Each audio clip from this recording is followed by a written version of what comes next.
Hey everybody, I've got the Jesse Singal debate coming up right away, but if you don't want to listen to the preamble, and I completely understand, you can click on this point in the time code. I just want to clear up a couple things. I was originally going to upload this debate on Monday, right after it took place, but Jesse actually asked me if I would wait until Thursday, which is why you see in social media posts me saying certain things like, hey, the debate will be up on YouTube on Thursday, that kind of stuff. And then I just recently found out that he went ahead and uploaded it anyway. So, I mean, here we are. And in addition to that, I noticed that he also, in his, introduction on the podcast episode, talks about how in the Zoom version, like he recorded the Zoom call and put a link to the Zoom call, I guess in the description, there might be a part at the very end of the debate that can confuse some people. So I wanted to clear that up right away. I found out that Jesse wanted to debate me and had actually been trying to entice me using the Palestinian Children's Relief Fund as, I guess, some kind of like, you wouldn't turn down this valuable charity, would you? Which, to be honest, I found kind of gross. So I emailed him to the effect of like, I've wanted to debate Jesse Singal for a really long time. You don't need terms and conditions. I mean, if you want to donate money to a worthwhile charity, that's entirely up to you. But in the meantime, yeah, I have absolutely no problem coming onto your show. I just simply wasn't aware that you had been posting on Blue Sky. It's just one of those things, like the minute I found out, I looked up his email and immediately contacted him. And that's where I thought that was going to be. But then at the very end of the debate, he ended up bringing that up and saying, so per our terms, we agreed to both, donate $1,000 to the Palestinian Children's Relief Fund. And again, it was just one of those strange, awkward moments where I was like, I didn't know if that was intentional or why he was doing that. Now, he does say in his podcast that he actually got that wrong, and he did. And so that's, I guess a good correction. But the fact that he left that in his unedited version made me want to actually address that. One of the biggest problems right now is actually getting life-saving aid into that part of the world, specifically because of the blockade that Israel is imposing upon Palestinians. So there are GoFundMes to families so you can actually directly help support them materially. I'm personally donating to a bunch of them, so I'll include the links in the description of this video. Thank you for taking the time to join me. Do you want to quickly tell our audience a little bit about who you are? Yeah, my name's Lance. I'm I suppose, comedian from Canada who covers news, politics, tries to make it entertaining. But like most people who spend a lot of time on the internet, obviously waste a little bit too much of my life on slop and other brain-rotting material. As do we all. Yeah, so this, I explained in the intro, but this talk came about because, you were somewhat critical of me and some of the stuff I've written and said about youth gender medicine. And Katie and I have found that often when people criticize us, they're unwilling to then have a conversation. So I appreciate that. I'm going to let you sort of take the reins here. I will say to your audience, there was a miscommunication. I didn't expect this to be video. I look a little bit haggard from 4th of July drinking and a little bit of illness. So be merciful. But other than that, take it away. Yeah, so I obviously have some pretty strong critiques of your work, and I'm quite excited to have the opportunity to bring them up in person. I figured we'd use the infamous article that you published in The Atlantic, the cover story when kids say they're trans, kind of as a jumping off point, so we can go through it. And I'm pretty sure you'll probably hear a lot of these critiques before, but I went through the article again and reread the entire thing and wanted to kind of just break down each piece of it. And in the article, obviously, you spoke to a lot of people who had detransitioned, including Claire, Max Robinson, Carrie Stella, Carrie Callahan, and Delta. And for about the first 9,000 words of the piece, there's not really a single example of a well-adjusted or happy trans person who had gone through the process. Obviously, the examples that you use, starting with Claire, for example, you often invoke the fact that they had been suffering from depression, and that you believe, or at least the testimonies are leading you to believe, that this has something to do with outside influences that had somehow impacted their decision to want to transition in the first place. Is that fair? Yeah, I mean, I will say I think you're lifting that language almost directly from Slate. The way Slate put it was, as the piece goes on, notably without a single happy, well-adjusted trans teen among its host of central characters for the first 9,000 plus words. There's a lot of trans adults cited further up in the story, but because of the structure of the story, yeah, I think it's trans adults. I wouldn't call Delta like a full-blown detransitioner. I'd call her a desister. But yeah, I think some of the detransitioners are higher up than the Orion Foss. And there was another kid who was sort of a happily transitioned young person. So yeah, in terms of the structure of it, I think that's mostly true. So yeah, Slate's one of the many articles that I had to read to basically see the opposing sides that have already been brought up in relation to you. But I wanted to go a couple steps further. So I actually broke down each one of their stories in words themselves, which that article didn't have. So Claire, it's 1,312 words related to her personal story. Max Robinson, 1,086 words related to her personal story. Carrie Stella, 100 words. Carrie Callahan, 530 words. Delta, 569 words. So that's approximately 3,600 words for all of the detransitioning stories. And then at the very end, there's what I considered, I suppose, the more positive stories. Scott Padberg, which he, him, 569 words. And then Orion Floss, he, him, which is 584. So the bulk of the article is dedicated to telling the stories of detransitioners and oftentimes highlighting things, not only that they had suffered depression, but in some cases that they had been sexually assaulted. In the case of Max Robinson, it talks about how she was raped at 13 years old, and then you felt necessary to include that at 14 she had watched her friend be sexually assaulted by another man. And then obviously to bring up the depression and anxiety disorder that she experienced. And then in that case, as well as others such as hers and Claire's, there's obviously the implication that, so for Max Robinson, it was that she was watching the Tyra Banks show and that she'd seen a sex worker, Buck Angel, talking about transition that influenced her decision. In Claire's case, it was a YouTuber. But this seems to be a frequent theme that you were highlighting between all of them. And I think my big point here is that on a topic of which the rates of transition and detransition are becoming clearer and clearer with more and more studies that come out, and obviously in terms of detransition, the rates are quite low. You chose to focus primarily. Well, true. we'll get to this part, right? We'll get to the part where we can go back and forth, and we can talk about study after study, but. Even in the article itself, right, you mentioned that, there's one study that references that detransition rates are very low at 2%. However, we can't truly know. I think what you've done here is effectively use a lot of anecdotal evidence as well as selective interviews to try and highlight a narrative that you yourself are trying to craft, which is that in each one of these cases, we have people who had been influenced by outside sources, oftentimes that experienced severe trauma. And then for a reader who had never or doesn't know anything about this topic, if they come across this article and this is their introduction to trans people and the concept of transitioning, for example, they're going to come away with a article where the vast majority and the bulk of it really shows that this is something in which people are either doing because of social contagions, peer pressure, and potentially even sexual assault or forms of depression and anxiety.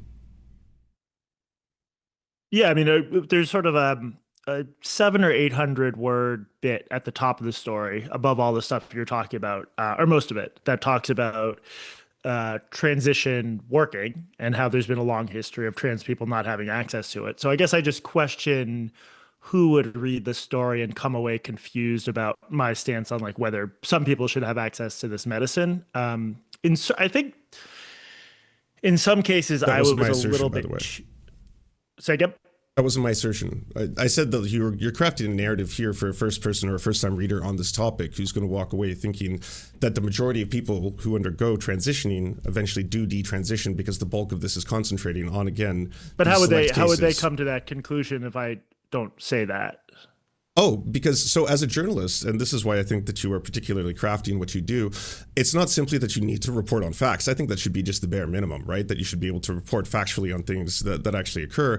But you are also crafting a narrative in what you choose to report on and what you choose to highlight and what you choose to actually bring a lot of attention to. And in the case of your story, I would say, again, the overwhelming majority is spent on people who had experienced severe trauma, depression, perhaps even sexual assault or rape as children, and then at which point they had chosen to detransition, and you include that in the story to kind of craft the narrative so people reading it will then assume that or infer it.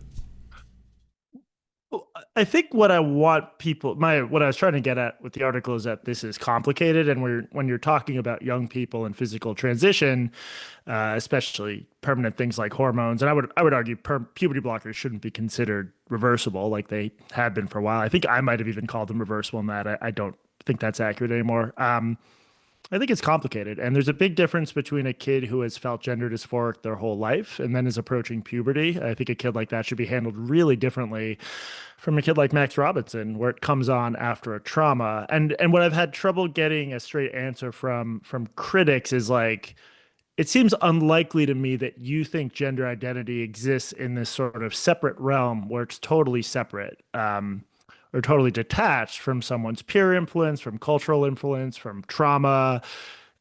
So to me, like if you read the article, you will see some more complicated cases because that's what the article was about. But it shows a range of outcomes. Now, data wise, we don't know like how many people detransition. The most well-known researcher on this is a trans guy named MacKinnon. He says, depending on the study you look at, I forget the exact range he gave, but it can be anything from 5 to 20%. I think it's probably not as high as 20%. It also depends how you define it. Unfortunately, in this article, this was 7 years ago now, but I said detransition was rare. I don't stand by that. I think we basically, in part because trans people since like the 1950s have been getting fucked over and not had a lot of good research done on trans medicine. I think we don't know what the detransition rate is, especially for kids who didn't go through sort of the normal clinical process of the Dutch protocol, which involves a lot of therapy, a lot of talking through, a lot of discussing comorbidity. So if you have data, setting aside the fact this article is from 2018, if you have data showing like a reliable detransition rate, I'm all ears. I just haven't seen it. Okay.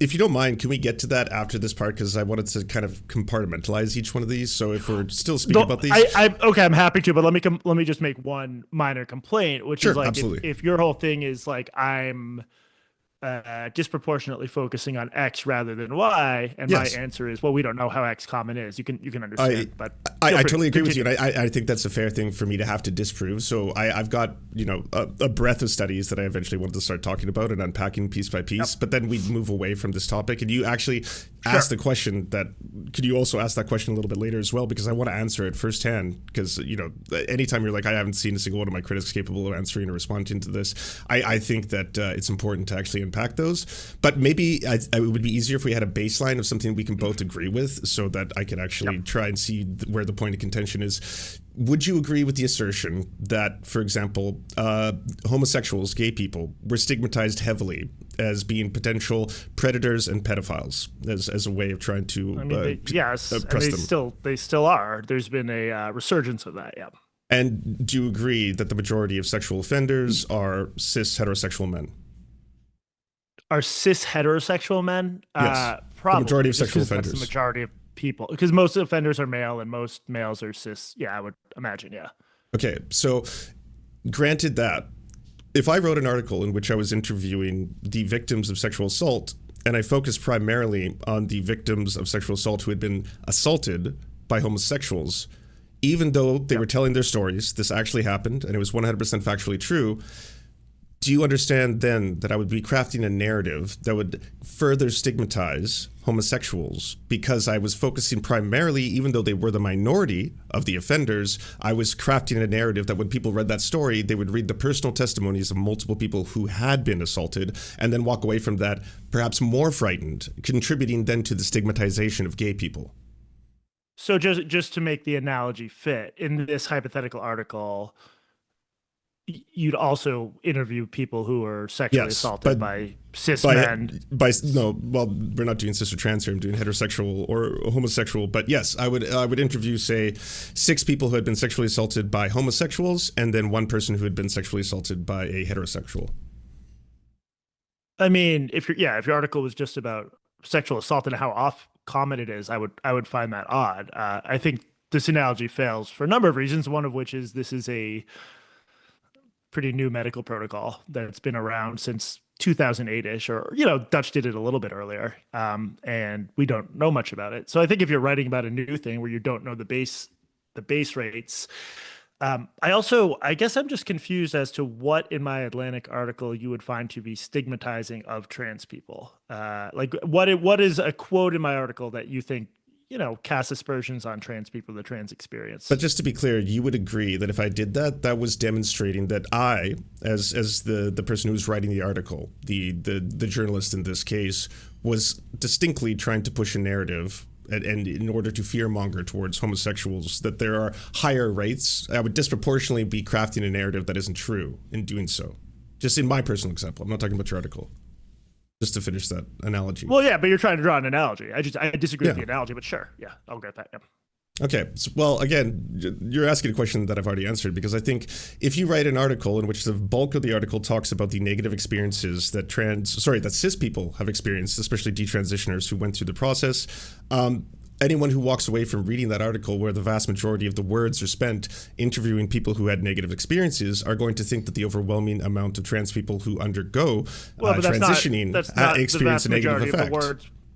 The majority of the article words is weren't spent on that. interviewing it, right? There's only two people that you've interviewed in the article. Again, Scott Padberg, Orion Floss, who, by the way, both happen to be he, him. I'm also curious as to why every single person who's a detransitioner was a woman. Was that just the people who had been responding, or was that a personal choice? You're asking whether detransitioners or the happily transitioned are biological females. Yeah, so the detransitioners, aka people who are cis and always were cis, are all women, every single one of them. And then the people who I could say are closest to happily transitioned trans people are both men, are both he, him. Was that a editorial decision, or was that just in other words, so everyone involved was a natal female? That's not my question. My question is, again, so the majority of people that you chose, you're saying Claire, there were two happily transitioned people, and they were both trans guys. Yeah, they were both men. Of the two, they were both. No, I mean there was no.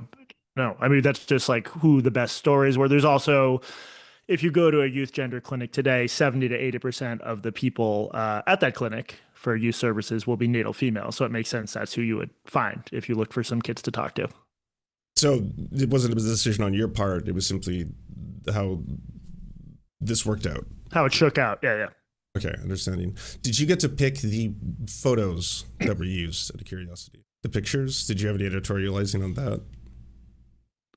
Does the author of you're asking if the author of an Atlantic piece gets to choose the photos? No, I'm just asking if you had any editorial decision making. I'm just asking. This is not my line of work, right? So I'm having to ask you. But I'm curious. So what happened here, unfortunately, was a trans model signed a release giving the editors permission to use their, I believe they used they them pronouns at the time and still do, to use their image on the cover.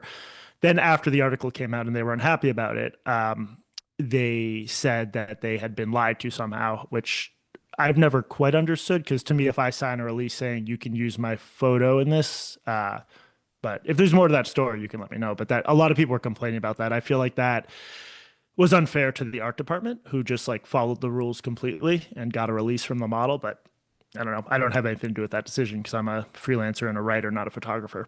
Right, absolutely. But just to be clear, it's he, him. So it uses he, him pronouns. And he was featured on the cover of the article.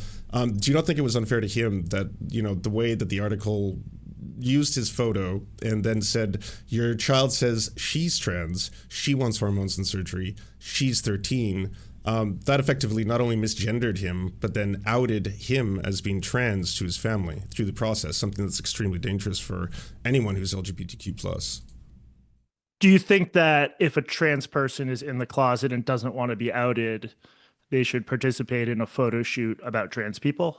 That wasn't my question, though. You're answering a question with a question. I'm just telling you the reality of what happened as a result of being in that photo shoot. This person was outed against their will? According to his testimony, yes. I guess okay, so like I look stereotypically Jewish. I have a big nose. You don't have to respond to that, but it's true. If I felt like I didn't want people to know I was Jewish and I signed my name to a form saying this is going to be a photo gallery of Jewish people, and then I complained this outed me as Jewish, that would seem pretty silly to me, because I signed a piece of paper saying I'm giving you permission to use me for this story about being Jewish. So I guess that's always confused me. I think maybe what this person should have done if they didn't want to be outed or weren't out is not participate in a photo shoot about trans youth, but I can't speak to their experience or his experience. I'm sorry. So it's kind of a fuck around and find out scenario. Fuck around in the sense of signing a thing saying I'm being photographed for a story about trans youth. Okay. Is that what you mean by fuck around? Well, can I just ask you though, if you do you get what I'm saying, that like if you sign something saying I'm choosing to be featured in this magazine? I mean, what do you think should have happened? I think that there's a large amount of people who are trying to get into a very difficult field, such as modeling or anything related to that. And so if you sign up for something where it's like, hey, by the way, this is a casting call. We're going to be talking to different teens, their views on transition. And that's essentially what the casting call was, according to the article that was written about this. And in relation to that, they were not aware, when this was taking place, that, he was going to be used in this respect to be an article that is now considered to be highly controversial. And then he was aware, end though, result because was he that signed this, a release giving. Oh, absolutely. I'm not saying that this is permission. illegal. That would be a different accusation, right? I'm saying, yeah, you signed a release. I mean, at the end of the day, the Atlantic had the legal rights to do with whatever they wanted with it, right? When I say and morally, you have no claim if you sign a release and you're a legal adult saying you can use my photo for this. You have no moral claim if someone then uses your photo for it. Right, but you don't think that it's at all unfortunate then? Maybe that's a way of putting it. That as a result, I guess of being I'm curious page. how this person was outed by being on the cover. Do you have the backstory on that? Yeah, so according to the article that's in them.us, Brewer's photo appeared on the cover to illustrate a story about Jesse Singal, a journalist who's covered the trans community in notably dishonest terms in the past. The cover line in Brewer's photo appeared next to "Your child says she's trans, she wants hormones and surgery, she's 13." Brewer told Pointner that he used they them pronouns at the time, but now he uses he him pronouns. That was 22 years ago, and it outed his gender identity to his immediate family and members before he felt ready to tell them.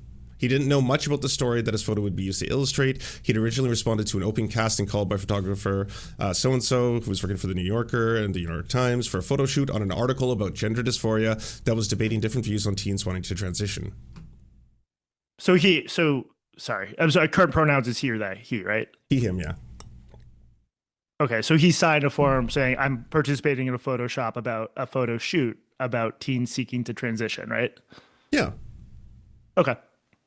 We might have to agree to disagree on this one. Because to me, if I sign a form saying I'm participating in a photo shoot about this sensitive issue, it just doesn't make sense to then say I was outed against my will. And I think that's really unfair to sort of the art folks at the Atlantic who, that's a really tough story to illustrate. I have no idea how I would have done it, but I don't think they did anything wrong. But they took a photo of him. They used the photo for the cover of the Atlantic. And then in that picture, right beside it, it says, she wants hormones and surgery. She's 13. She was 22 at the time. Sorry, he was 22 at the time in this case. So he was 22 years old. But this front page now says she's 13. She wants hormone surgery right beside his photo. Right? Which, again, you don't think that it is all irresponsible to put that in giant words right beside his picture? It's just, I feel like there's a crossed wires here. Because, so if there's a photo about youth soccer in Time magazine and they get a bunch of kids and put them in a soccer uniform, those kids that no one looking at that is like, that's a real kid who actually plays soccer. You're modeling. You can use a model's image in a lot of ways. Your complaint is that it was inaccurate about their gender identity.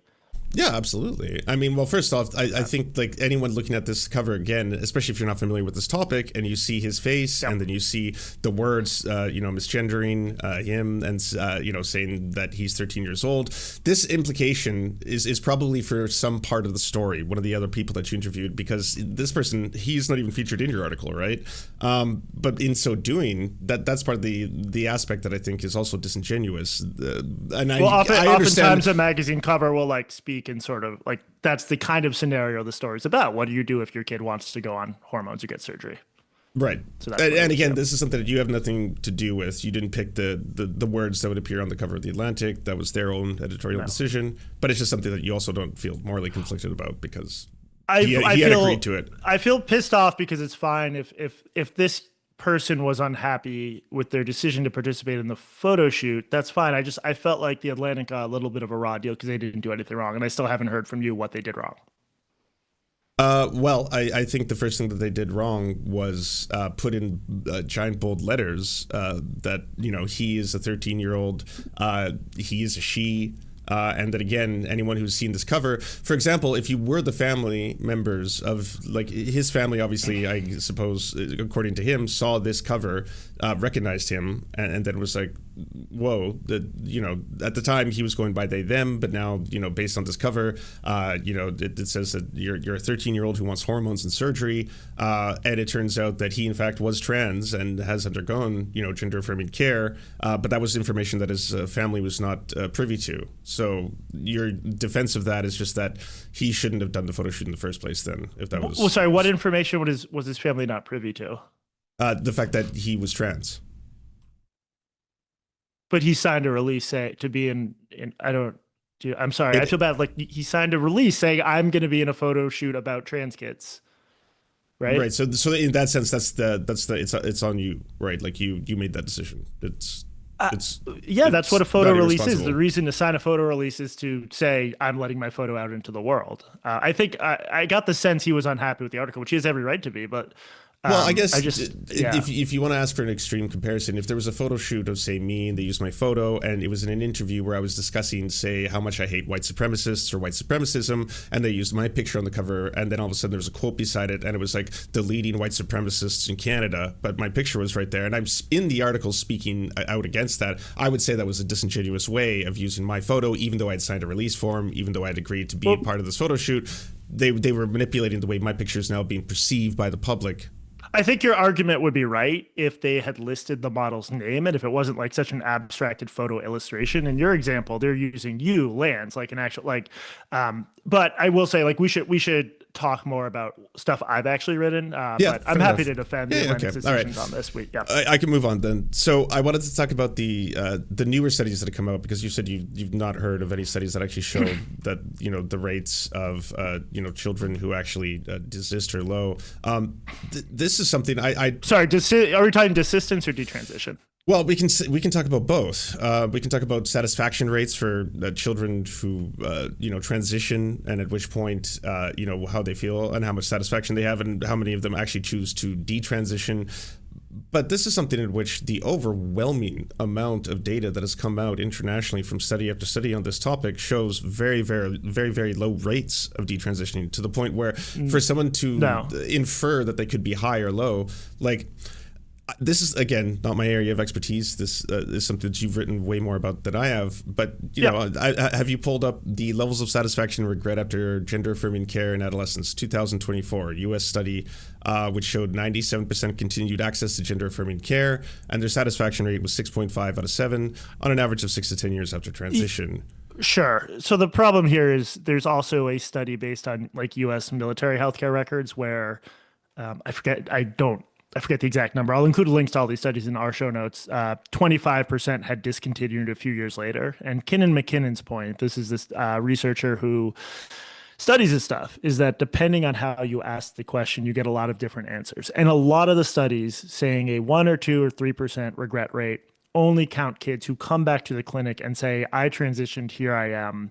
And that's if a lot of them don't come back because they feel like they were burned by clinics that didn't give them good care. So I used to say, I cited this statistic that the desistance rate, not detransition, desistance is 80%. I no longer use that because I think there's a lot of fuzziness here. I just feel the same way about the detransition research. I think there's an article I'll include a link to, and this is just one person's opinion. It is a peer-reviewed article. The detransition rate is unknown. The author is Cohn, Archives of Sexual Behavior.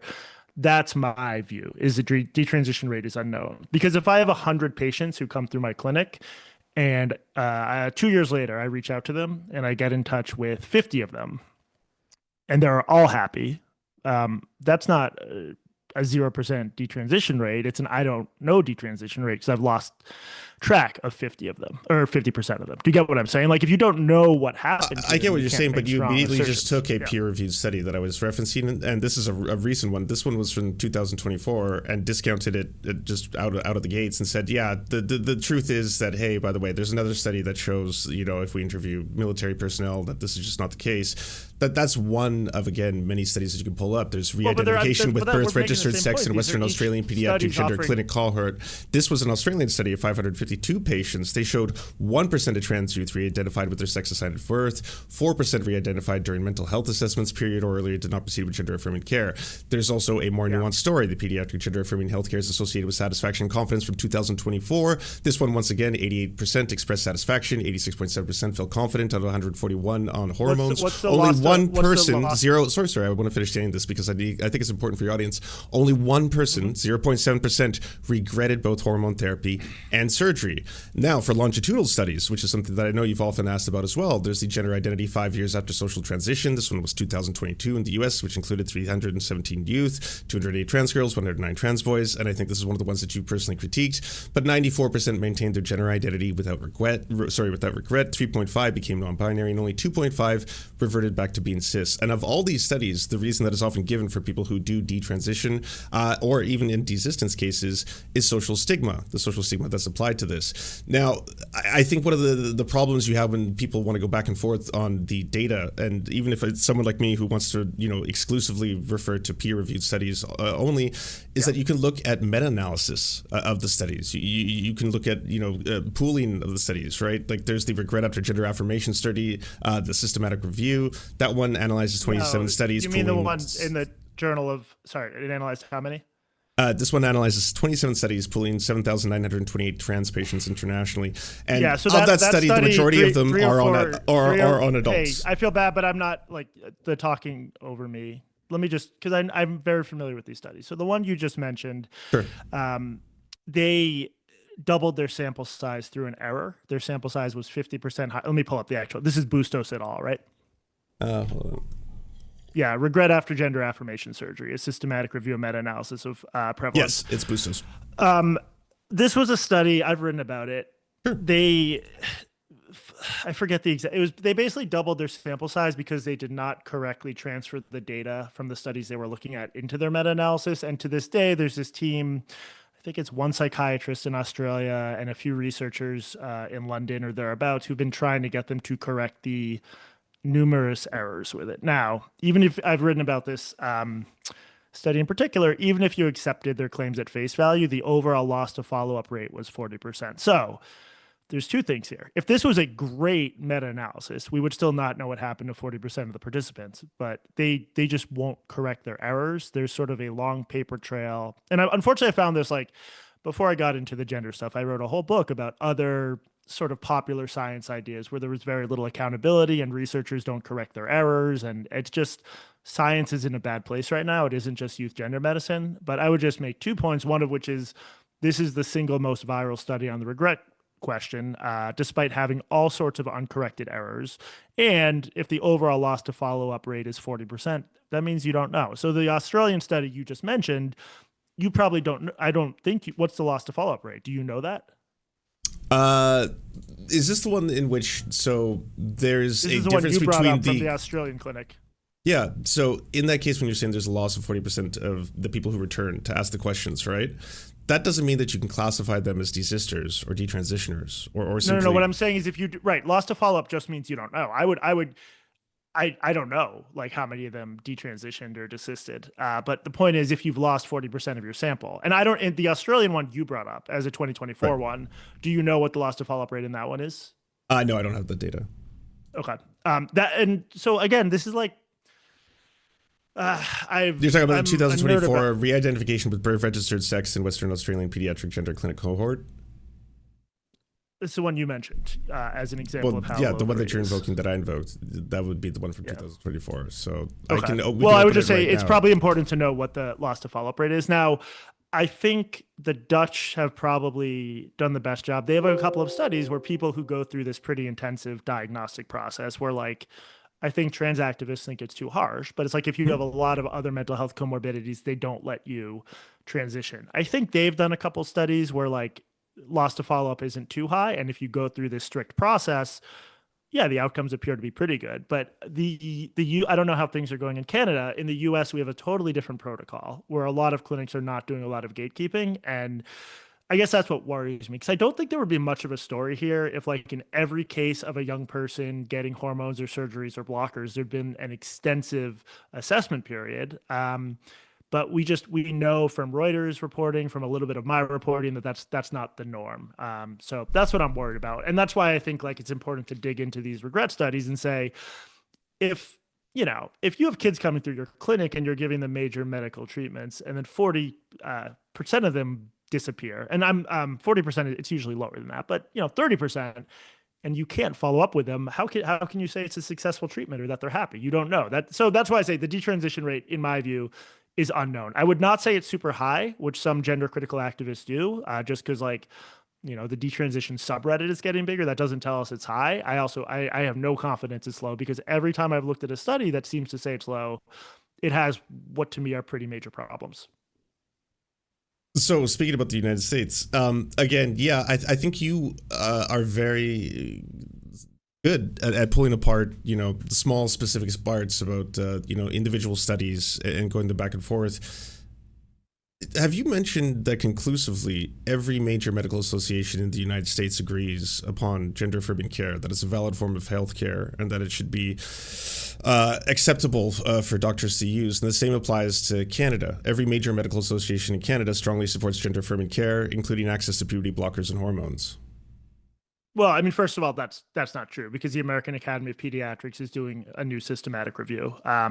It's 100% true. I'm sorry. So, the American Academy of Pediatrics, the American Medical Association, the American Psychiatric Association, the American Psychological Association, the Endocrine Society, Pediatric Endocrine Society, American Academy of Child and Adolescent Psychiatry, the National Association of Social Workers, and American College of Obstetricians and Gynecologists. They all have statements that are still available on their websites. Now, that could change, as you're suggesting right now. The American Academy of Pediatrics could change their stance on that. But as of right now, every major medical association in the United States agrees and strongly supports gender affirming care.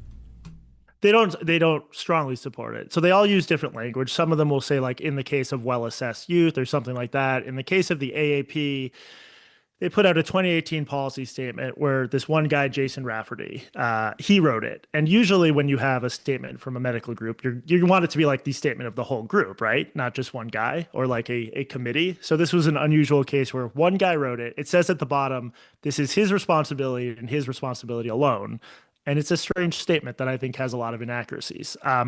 Now, I know that in your world, the CAS review has been debunked, which I just think is wrong. I've written about that. The CAS review, one of the useful things it did was look at the existing standards put out by these groups. And it basically just showed that there's not a good scientific process underlying these statements. And I think in some cases, there's a case to be made that there's been political pressure.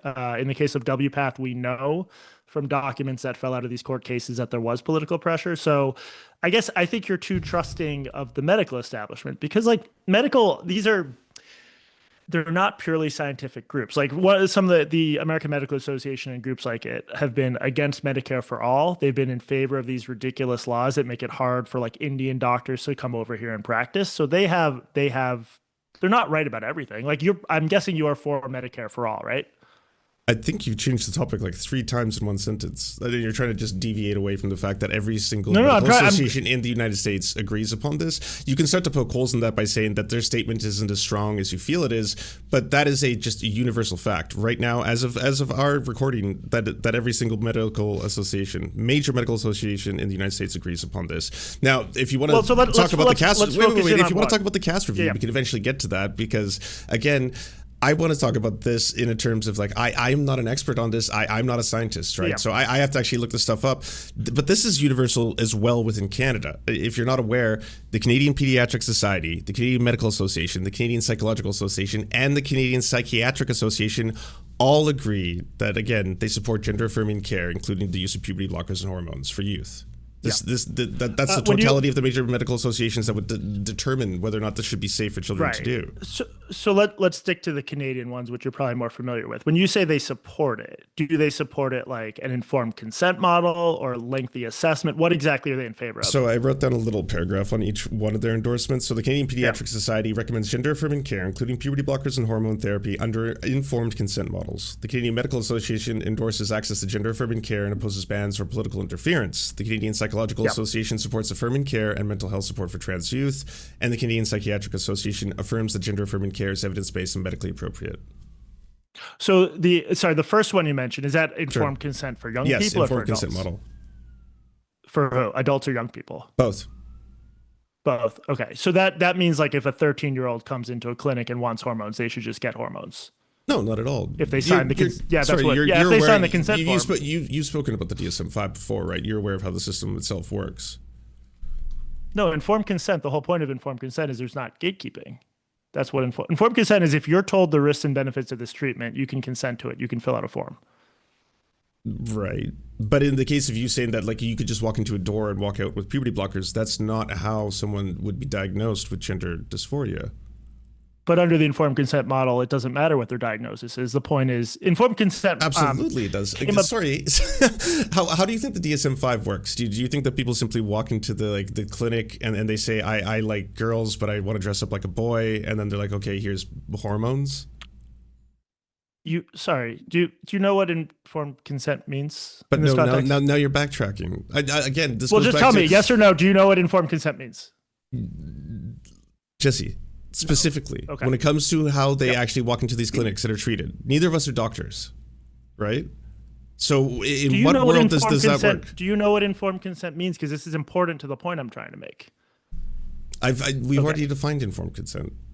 What does it mean? Recommends gender-affirming care, including puberty blockers and hormones therapy, under the informed consent models. Okay, you're Googling informed consent model. What do you find? No, I'm opening up their website because I want to get to it. Okay. You don't know, dude. Just say it's. You're not. In 60 years, you know a lot of. Sorry, go ahead.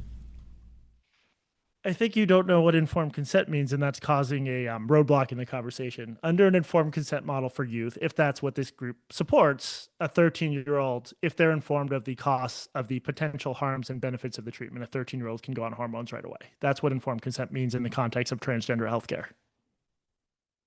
No, they would still. And it could be you're in favor of that. They would still need. No.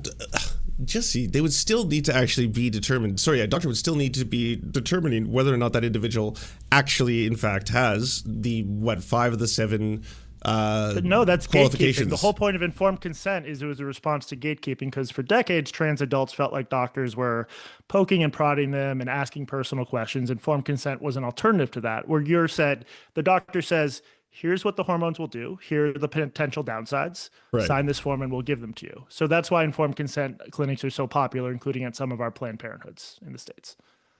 But then what I don't understand what your problem is with that then. With a 13-year-old being able to walk in and get hormones? But they wouldn't be able to. Under informed consent models. If under informed consent, that's what informed consent is. In the States, we don't have that for 13-year-olds.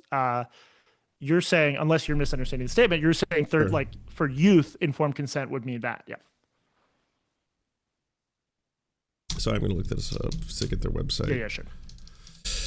Also, if you drop a link in the chat, I could read the exact language.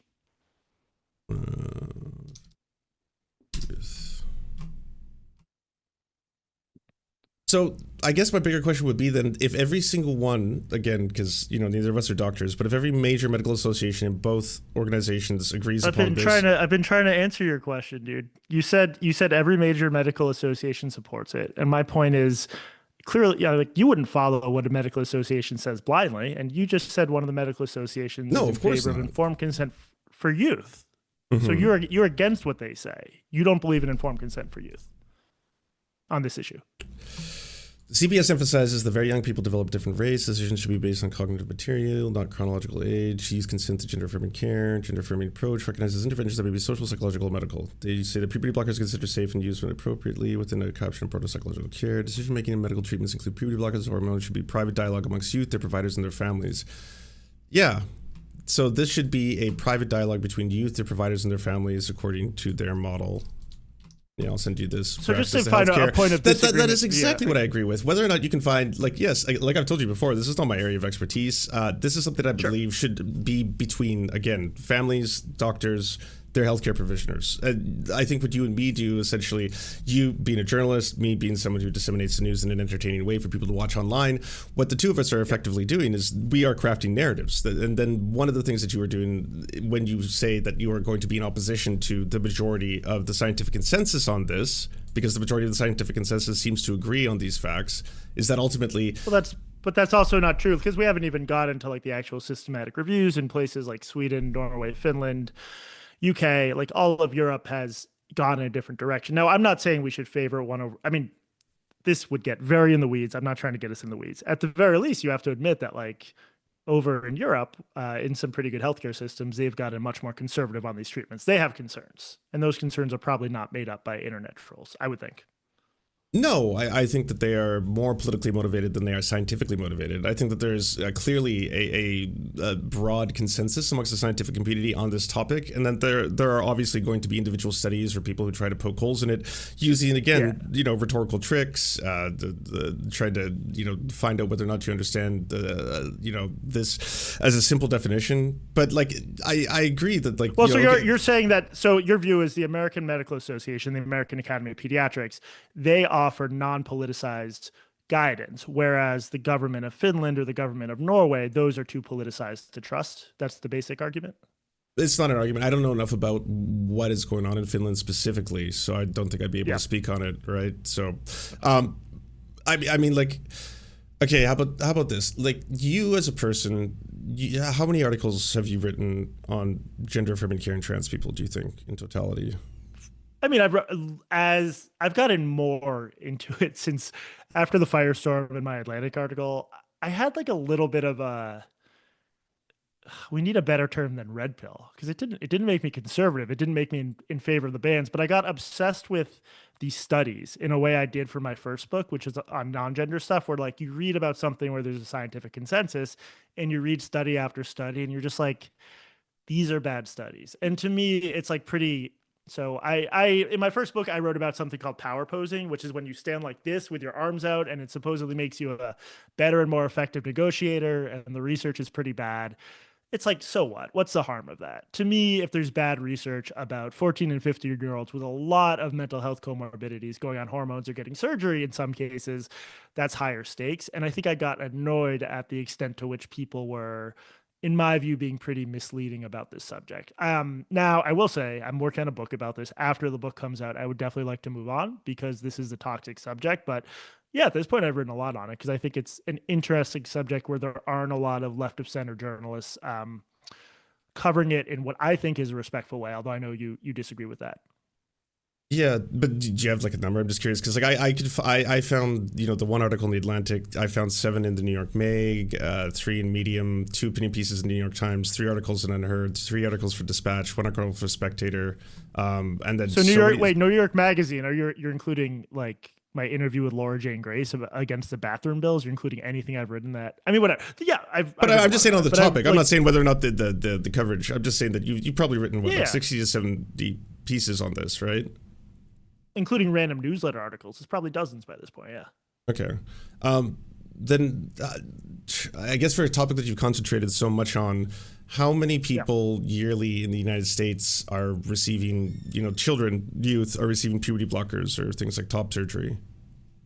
We don't know. I know you're going to reference a study that came out recently based on like insurance billings, but so much of it is done through private insurance. I don't think we know. I don't think this is like, when I see gender critical types, like they'll use a term like this is like gay genocide, like the gays are being genocided and turned trans. I don't go in for any of that. I think there's enough kids and the issues are interesting enough that it's a worthwhile subject for journalism. And that's what mainstream journalism has decided. And no disrespect to you, but like the major outlets, The Economist, Reuters, The Atlantic, The New York Times, maybe, I know we've been accused of a moral panic, but I think a lot of people think it's an interesting issue, especially because so many parents are dealing with this and trying to figure out what to do. I mean, for a topic that you've written so much about, you probably want to know how many I don't would know, love to know. youth I are wish we had receiving better it. data. I wish we had better data. Yeah. But you don't agree with the data. I know you just referenced that study, right? Like, I'm not trying to bring this stuff up as a gotcha. It's more to understand the psychology behind this, because again, if it's something that is not occurring to a massive percentage of kids, say like 0.1% of kids are actually receiving it. Like, so for that data that we're talking about from, the Komodo Health study, it shows that in 2021, puberty blockers, 1,390 kids were on it. 2020, 1,101 kids were on it. For top surgeries, 2021, 282 kids were on it. 2020, 256 kids got top surgeries. I don't have better data to offer you. I'll just say intuitively, the claim that only 1,000 kids in the whole country are on puberty blockers doesn't make sense to me. In part because there's but again, I don't have like data to. Well, there's way more kids who are on hormone replacement therapy, but there's I'd say a smaller amount of kids who are on puberty blockers, both because of the controversy surrounding it and the fact that this is something that's supposed to be temporary, right? Like, my understanding is you go on puberty blockers and a lot of for a kids short might period not of get time to the before you're clinic put onto hormone replacement therapy. Yeah. Yeah, and a lot of kids might. I didn't mean to talk over you, but a lot of kids might end up at a clinic at an age where it's too late for puberty blockers to do much, which is what makes this like such a heartbreaking controversy. Is there's a subset of kids who have this limited window to pass. I mean, it's a bigger deal for male to female transitioners because like testosterone is a more powerful hormone, but that's what I find compelling about the arguments for early medical intervention. It's to some trans people, not all of them, it's a pretty big deal to pass and to be able to just live as a woman. And if they don't go on blockers, they probably won't get that. So that time element, I think, really makes this more difficult. And look, if I had a kid facing these issues who really wanted to transition, I don't know what the hell I would do, because I don't trust the medical establishment on this. But I also don't trust the people who say these treatments should be banned, or that like there's no such thing as a trans kid, which is another common line. So I think all I've been trying to argue is that it's complicated. I think from your point of view, it's like, why the focus on this? Why the negative stories? But I think, I guess I try to understand your psychology here, because honestly, if you've written close to 70 articles on this and you've dedicated so much of your career to focusing on this subject, I assume, because like I'm saying this in good faith, this is not because you're not particularly obsessed with, say, discussing trans people or trying to profit off this topic specifically because it's been lucrative. Then my other assertion would have to be that you are doing this specifically because you are genuinely concerned about what happens if there are negative outcomes from children who receive gender affirming care and the potential side effects from that. Is that fair?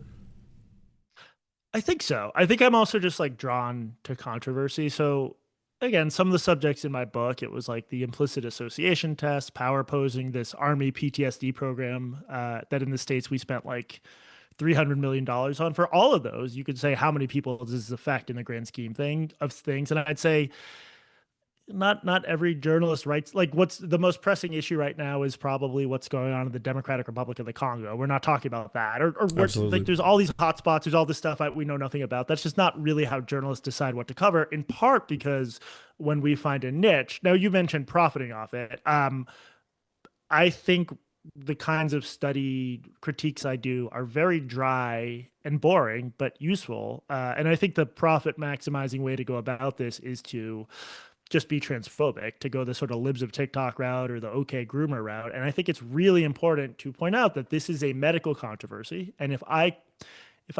question the medical protocols in place or the American Medical Association, that is not denying that trans people exist or that they deserve access to quality health care. And it's been annoying because I think that's a really important point. And it's like both sides disagree with that. Like you have the left saying, no, that means you hate trans people, you want them to die. You have the right saying, like, why are you acknowledging trans people exist at all? And I would, I host a podcast, I express opinions, but I do think just like being a science journalist who tries to get at the truth is important here. But But ultimately, those lanes are already pretty well occupied by people who, aren't cowardly about their beliefs. They wear their hearts on their chests, and they will say things like Michael Knowles does, right? That, we want to eradicate transgenderism from society. Yeah. I think that you've found something that's a little bit more unique, in that you can actually approach these topics from a standpoint where people on the right could then use the information that you put out there, because it's not coming from a right wing or a far right voice. It's coming from someone who identifies as a center or a center leftist. desist, right? So that would be a unique lane in terms of if that was in So fact the something that you were doing for yeah, profitability. right. So the idea is that I'm seeking to have my ideas laundered and used by like Trump or whatever. Not seeking to. I'm saying that that would be something that not a lot of other people approach it from that angle specifically, right? Now, I'm not making that accusation, but I'm saying then if that's Okay. not the case, then the other answer is that this is something that obviously outside of the controversy and outside of the fact that it's been a highly discussed topic, your interest primarily is obviously to make sure that, again, children who are receiving forms of gender affirming care, whether they be surgical procedures, stuff of that nature, are not making life changing decisions or decisions that effectively could I have a negative impact upon their life without having a full conversation about the potential risks, right? Is that fair?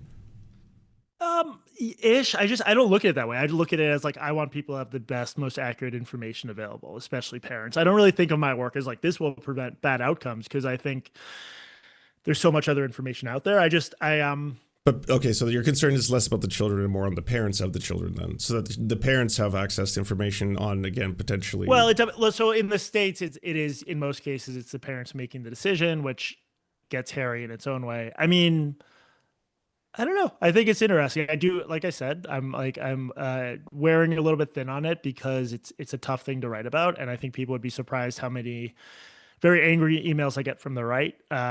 But yeah, I don't know.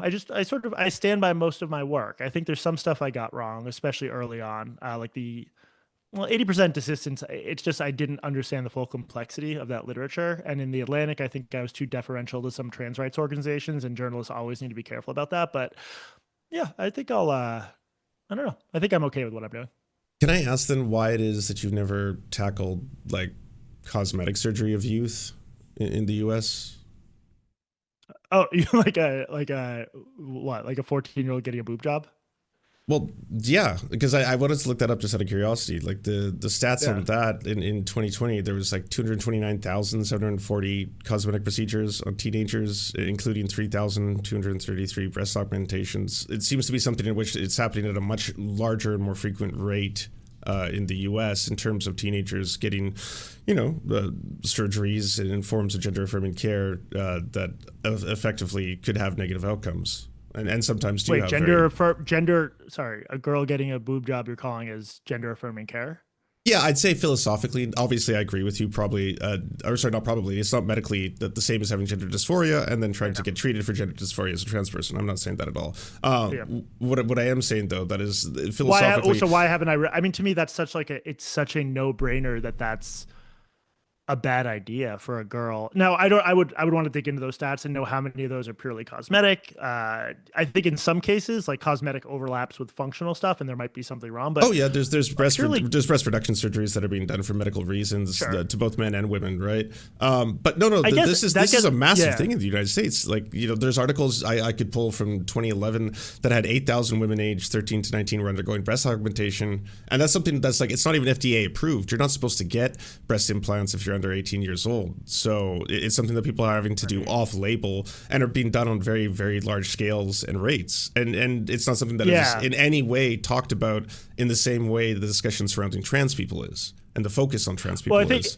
I think partly it's because of that the old journalism expression dog bites man. Like dog bites man is not an interesting story. Like to me it's so obvious that a teenage girl who hasn't yet fully developed, if this is what's happening, shouldn't get a breast job. I mean, if I would I don't know. I always get like a But then little bit if leery that's about right, but if that's the way you feel on that, wouldn't that be something that you should then be bringing more attention to, even if it isn't topical, or does that go back to the same thing with Canadian mining companies in the Congo?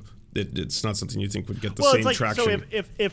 if a big chunk of the liberal establishment tomorrow came out and said we think it's really important these girls have breast implants, and it became a fairly, I mean, it sounds like it is a common practice, although I'm guessing it's more in conservative places. Um, I just think if I wrote that, everyone would be like, yeah, this is obviously wrong. This shouldn't happen. The question of should there be like legislation or whatever, like I wouldn't be opposed to that. It's hard for me to imagine a situation where a 16-year-old girl would do that. I think her parents are really failing in that situation if they're approving it. But Although it's that depends on but the age of again, medical this is something consent. that is happening at a much higher rate, right? I hadn't even gotten Well, into we don't know. We don't know this. I don't think we rhinoplasties, know right? this. Well, we Say do again? know the rates of plastic surgery on teens, right? Because the stats are publicly available. So for rhinoplasty, for example, that's 44,686 teenagers got rhinoplasties in 2020. Yeah. That's an overwhelming amount of people who are getting potentially, life-changing surgery. There's eyelid surgery. I don't surgery. buy that comparison as much because I think rhinoplasty and double mastectomy, like rhinoplasty, is less intensive. But if someone floated like I don't know, if someone was like, no kid under 16 should get this, I would not be outraged at that at all. I just think like teenagers But are why not teenagers, focus and on it then? If this is something that why not? you could say was in a comparable category that affects way more teenagers than gender affirming care, which again, when you look at it, we're talking about hundreds of kids on puberty blockers, and then maybe it was over 1,000, like 1,100 kids on puberty blockers. But then for kids getting, gender affirming care related surgeries, those numbers are they're practically non-existent in relation to the fact that there's like 72 million kids in the United States. I mean, if we're comparing something like a nose job for a 16-year-old to having her breasts removed, I just think one of those is a much more serious procedure than the other. But that would be a personal decision, right? Not a medical one. No, you're losing the ability to breastfeed. You're losing some degree of sexual function. Oh, but that can happen with breast implants as well. Yeah, I mean, breast implants. Sorry. No. I added that afterwards. I was previously speaking about but like so. If it sounds like you're saying teenagers, maybe if they're going to get a permanent medical procedure, we need to be careful about that, and like they shouldn't be rushed into it. Well, they're not rushed into it. First off, is the thing, though, right? That's a myth that kids are going through some kind of revolving door, and I still think that it's a ridiculous assertion because no medical practitioner is going to tell you that a kid walks in and then they're given puberty blockers and then walks right out of the well, but what do you think about the story I reported for The Economist where a kid walked right in and got puberty blockers at Children's Hospital of Los Angeles? You think she's lying, or the medical records are lying? No, I'm saying if it's true that those are rare cases. If it's true. This is not the majority of the cases, though, right? So you just said it doesn't happen. Then I said it happened. You said yes, but it doesn't happen a lot. But you don't know because Reuters. I don't know because you're talking about an anecdote that I'm not familiar with. So obviously I have no prior knowledge to this. But if it is true, I'm saying that this is not indicative of the vast majority of people's experiences. Again, similar to how writing about detransitioning and focusing on that. Sorry? Are you against a 13-year-old getting puberty blockers their first appointment? It's not really what I personally feel because I'm not an expert on this topic. It's what the current DSM-5 requirements are, right? So it's one of those things where like for children, we have to basically follow the majority consensus of the medical community in all fields. Yep. I would apply this to anything else, by the way. I would apply this to kids who have appendicitis, right? Can I make recommendations as to whether or not your kid should be getting, a surgery to take a part of their body out of them if it's been infected and inflamed that could potentially save them? I mean, I could politicize that by saying it's mutilation. You're going to be mutilating your child's body by taking out their appendix, and then that is going to remove a part of them forever. But ultimately, again, this is something where I would have to defer to the majority consensus of the scientific community. Yeah. The problem just for years now has been this, like, I think because of the bubbles, we inhabit different realities, and there's probably areas where your reality is more correct than mine. But on this one, where you just sort of blithely say, this isn't how it worked. Like the biggest investigation in the States of how gender clinics operate was Reuters in, I think, 2022. And they called up, I forget how many, 8 or 10 of the biggest multidisciplinary gender clinics. And they all said, we'll give puberty blockers on the first session. Now they said in cases where we feel comfortable with it, but that's like a serious liberalization of the so-called Dutch protocol where you jump through some hoops, you even go on blockers, and maybe that's too many hoops, but sorry, it's your assertion is that the majority of kids who walk into clinics are given puberty blockers on the first session. I never said the majority. You said this is something that doesn't happen, and I said according to the best investigation we have, it routinely happens because all these clinics say yes, we do that sometimes. So it routinely happens, so not the majority, but it can happen and has happened before. with some regularity at the biggest multidisciplinary gender clinics. Yeah, like their regular practice is a kid shows up for the first appointment, they send them out But with a puberty that's not how blockers we, prescription. again, but okay, so this is not how we talk about any other topic in relation to children's healthcare, right? Like, I wouldn't specifically be like, there are cases probably in which doctors are prescribing medications like Adderall for children, which could be dangerous, and they shouldn't have done that, and they had negative outcomes. I'm sure that happens. You're saying of there course. are, We're but you talking, don't think there's no, been but a, I'd say that there are just literally millions of children, like 72 million in the United States, right? There's going to be obviously examples of doctors who are not following the proper ethical protocol. I don't have control over that or whether or not that happens. Yeah. But that doesn't. Well, might not- but that doesn't then change whether or not people should have access to gender affirming care or healthcare in general based on bad practitioners. No, nor, and I haven't argued otherwise. But you're saying there hasn't been a debate over whether kids are being overprescribed Adderall? Hasn't that been a massive debate? I never said that there hasn't been a debate. I'm saying that there could be cases. There could be cases in which children are prescribed Adderall when they didn't need to be prescribed Adderall, right? And in Which that case, led to a massive debate in the States, not just Adderall, but everything from like antipsychotics, anti-anxiety. Like we have a huge debates. This is the only pediatric medical issue where for a while there wasn't debate. Like I sort of feel like your side lost and the debate's broken out into the open, but I think your point, you're making the opposite point. You keep saying sides. I'm not entirely sure what you mean. Do you mean leftists? Is that it? Just like, because no, I assume you don't consider us to be in agreement about this stuff. But what stuff? You think these treatments? Oh, like you think gender medicine? Oh, about gender care? Yeah, of course not. No, we're diametrically opposed on this. I personally because am you on the think side gender of medicine the. Really... Well, no, I'm on the side of the majority of the scientific consensus on this. There's really no point in me being a non-scientist coming forward to you and saying, like, again, this is one of the points of you trying to say that like you don't even know what informed consent means. Because I'm not a doctor and this is not my area of expertise, this is something that I would defer to, again, the majority of the scientific community. If the majority of the scientific community... As long as it wasn't a Swedish doctor, a Finnish doctor, a Norwegian doctor, in which case you would disagree Once with again, that. Anecdotes and isolated examples, though, right? Like, again, if it's something no, where... they changed their national policy. Right, but there can be moments in time where there's going to be a single doctor who comes forward and says, hey, by the way, I'm a whistleblower. I have to say this. We've been giving kids puberty blockers way too fast. Of course that's going to happen. There's billions of humans on the planet, right? In the case of should we restrict the ability for people to have access to healthcare, which in my opinion is restricting their ability to have human rights. I believe that a trans person should have access to healthcare just as a cis person should. So in that case, I would, again, because it's not my area of expertise, defer to the majority consensus of the scientific community on that one. In Canada, it is every major medical association as it is in the United States. Now, as you said, that could change. You could start to have a reversal of this in the same way you're seeing in the United Kingdom, right? Where now even the bathroom debate has been reignited. I'm not saying that political movements aren't going to push for an agenda in this regard.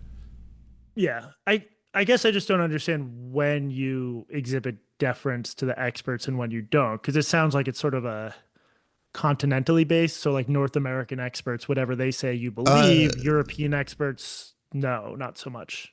But when you keep bringing up European experts, right? The vast majority, you make an assertion that the vast majority of experts on the topic, including the entirety of the medical community in Europe, disagrees with the Canadian and the American medical associations? Well, there's a part of what makes this complicated is like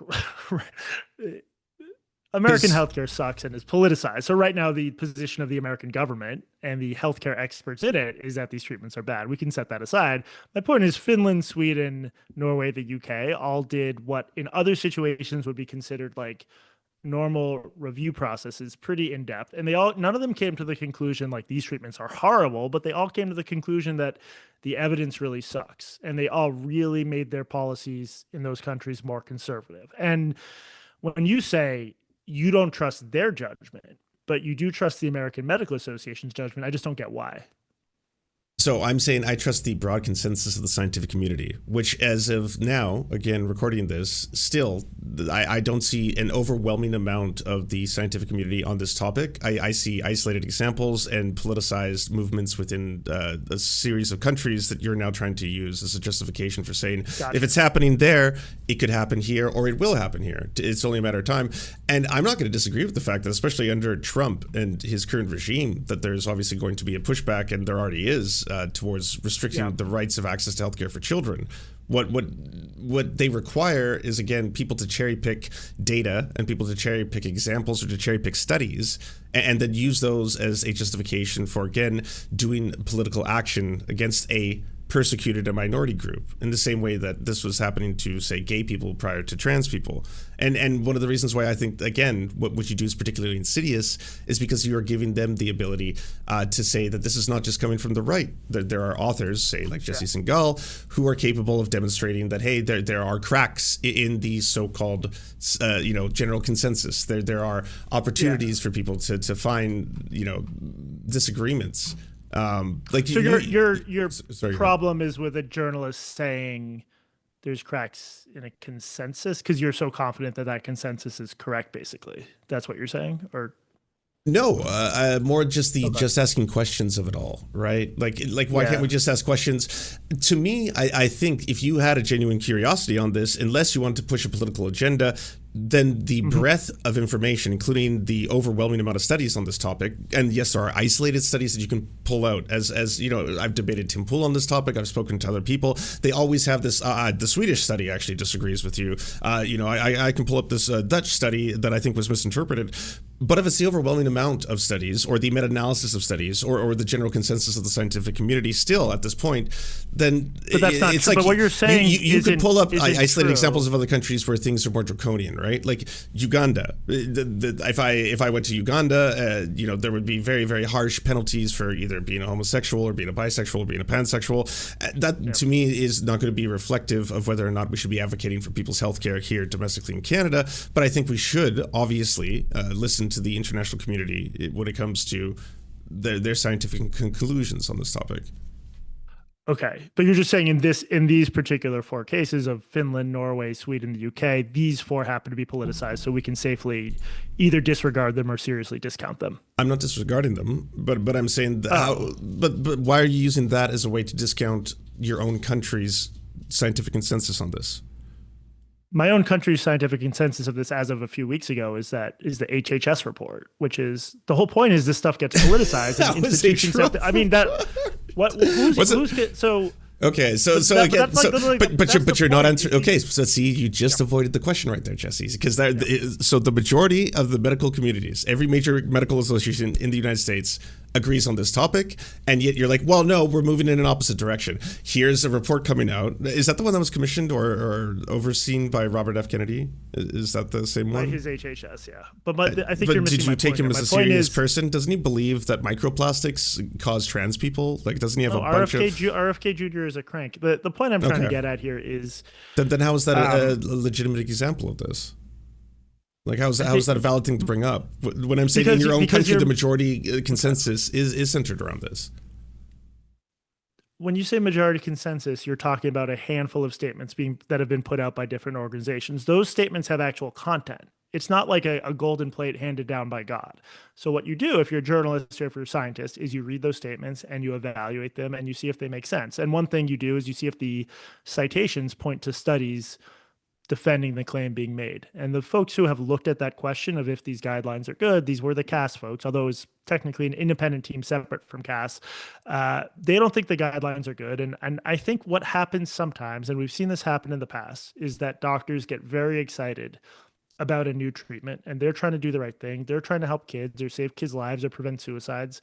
And they get out over their skis and they make claims they can't defend. So when, Joanna Olsen Kennedy, she's the one who got sued, whose story I wrote about for The Economist, when she says she has never given puberty blockers to a kid for whom it was the wrong choice. So she's suggesting she has an 100% batting average. I think the right thing for a journalist or someone who actually cares about trans people to do is be like, could that really be true that this doctor is so infallible that in the hundreds of times she's given these treatments, she's never been wrong? And I think you're granting boundless deference to these American and Canadian professional groups, while I don't know what your stance is on the European efforts, which I think were more scientific, but I guess that's the problem here. So you believe the CAST review was more scientific, in essence? Then what? Then what? Than the Canadian and American counterparts and consensus on this topic. But you're lumping. Okay, so for example, the one I know the most about is the American Academy of Pediatrics. That was just like, that was a guy. It was a guy. Do I think a guy's views on this should be weighed more heavily than a handful of York University systematic reviews? No, of course not. You do? You think Jason Rafferty gets to beat all these independent systematic reviews? But when you say a guy, because again, you'll then point to an anecdote of someone where it's like, here's an example of a clinic. I'm describing the statement you're defending. It was written by a guy named Jason Rafferty, who I think was a psychiatric resident at the time. He was a guy. That's what it says on the paper. You're saying that you trust that one guy more than the teams that did these systematic reviews at, I always mix up University of York and York University, whichever the British one is. But in this case, is it not reflective of the statement by the organization itself, or it doesn't speak for it? His statement is independent of the organization, or it is representative of the organization? There's a weird line at the bottom that saes, I can pull it up just to make sure I'm being accurate about this. I also got to go in like 10 minutes. We said we're doing an hour. Rafferty statement. Oh, shit. All right. Well, then can link that thing. I do want to talk to you about one or two quick things then that we haven't actually brought up. Let me just read this one sentence and then I'll move on. Policy statements. Dr. Rafferty conceptualized the statement, drafted the initial manuscript, reviewed and revised the manuscript, approved the final manuscript as submitted, and agrees to be accountable for all aspects of the work. It's a very strange statement. And that's why I would question why you would say that we should pay more, view this as more believable than a handful of independently conducted systematic reviews. Simply because, again, it's something. It's a guy, and there's no process. Right, but you just don't like the way that is worded. Say again? But you just don't like the. Well, no, it's also because it sounds strange. But there's also oh man, it would take an hour for us to talk about the differences between systematic reviews and policy statements. Ask whatever you want to ask, because we don't have that much time left. Okay. I just want to quickly see if this was something that you still believe, but in a debate that you had with Jangle Science Lab on July 1st, 2020, you said it, I'm going to quote you here, gender dysphoria is listed in the DSM. Maybe it shouldn't be, but as of now, gender dysphoria itself is a mental illness. Maybe we'll look back and say that it shouldn't have been. Still stand by that statement.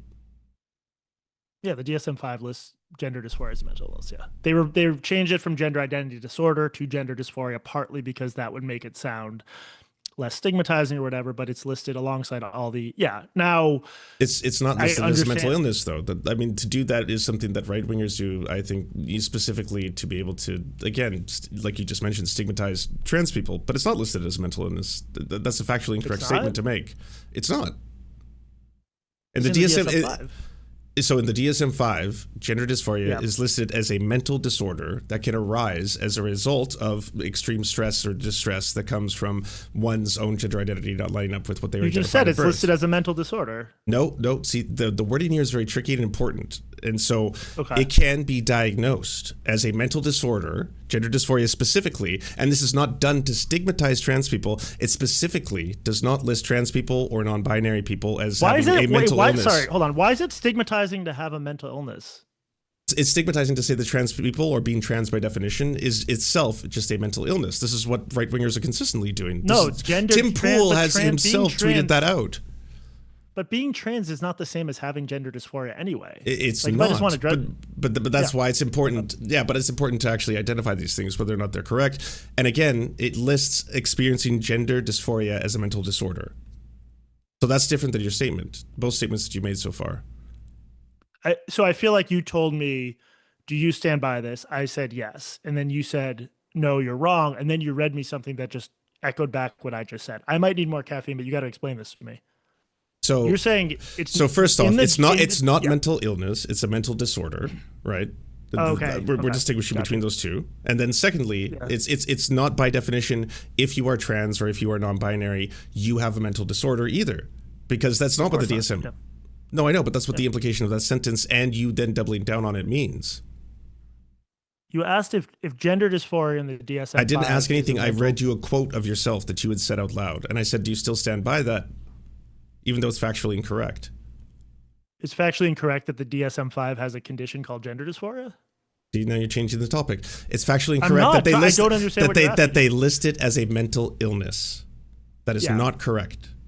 You're saying it's a mental disorder, not a mental illness. No, I'm not saying generally that it's a mental disorder. I'm saying if you experience gender dysphoria, specifically the DSM-5 says that that can be classified as a mental disorder.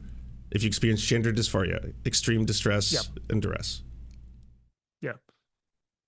I don't understand what. Sorry, it sounds like we're both saying that being trans is one thing. Keep saying that we're saying the same thing, Having but a we're not. One obviously is being Okay. utilized by the right to stigmatize trans people. This is one of the reasons why people like Tim Pool will frequently make Yeah. statements where they say being trans is a mental illness. It's actually in the DSM-5. It says you're mentally ill and stuff like that, because they both think that having a mental illness is something worth of stigmatization. And in addition to that, they want to associate that directly with trans people. So I think furthering that idea, especially coming from, again, someone like you, who is not someone who identifies as a right-winger, a far-right extremist, or any of that kind of stuff, it then gives ammunition. Tim Pool can say, well, yeah, Jesse Singal said here that the DSM-5 says it's a mental illness.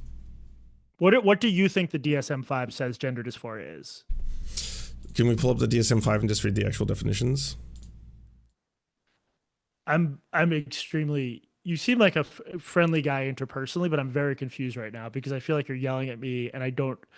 Well, not yelling. You're not yelling at me. Your tone is totally fine. But the DSM, I was like, I don't believe I've yelled once this entire time. Not But anyways, I'm yelled. going to be. I want to pull it up here so we don't get anything mixed up. So it's on table 2. Sure The thing. DSM-5 criteria for gender dysphoria are marked incongruence between one's experienced and expressed gender and natal gender of at least 6 months in duration, as manifested by at least 2 of the following: A marked incongruence between one's experienced and expressed gender, primary and/or secondary sex characteristics, or in young adolescence, the anticipated secondary sex characteristics. B, a strong desire to be rid of one's primary and/or secondary sex characteristics because of a marked incongruence with one's experienced and expressed gender, or in young adolescence, or a desire to prevent the development of the anticipated secondary sex characteristics. C, a strong desire for the primary and secondary sex characteristics of the other gender.